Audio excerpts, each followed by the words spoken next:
жан жақтың бәрін видеоға түсіріп болдық та, сосын қой үйге кетейік деп көпірдің үстіне міне бергенімізде мына оң жақ қолымызда мына 11-ші ауыл жақ тұсында балам айтады, машинадан көріп қалды, мама үлкен сазан секіріп кетті ана жерден деп. Именно сазанның секірген жері біздің кадрға түспей қалғанда, мына жағымыз біздің 13-ші ауыл ортақшыл. Мә қап деп жатырмын ғой, содан ары қарай жүріп жатыр едік.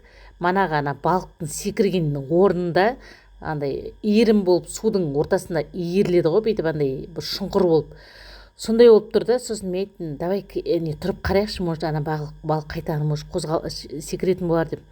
Сол машинаны орнына машинаны қойдық та жолдың жанына. Мана балықтың секірген жерін осылай ұзақ қарап тұрдық. Бірақ дейтін қайтадан секірген жоқ ана балық. Ортасы андай деп иіріліп тұрып қалды да судың ортасына. Сол алдында біреу маған комментарияға жазған ғой, балық бар ма екен деп. Сол ойлап отырық, мә значит балық болып тұр ғой деп. Жайықта балық болып тұр ғой деп. Оның алдында да біздер ары қарай ең бірінші жайықты түсіргенде жайықтың жағасында андай өлген балықтар жатты да. Соған қарағанда балық болып тұр ғой деп ойлап жатырмын да өзім. Солай.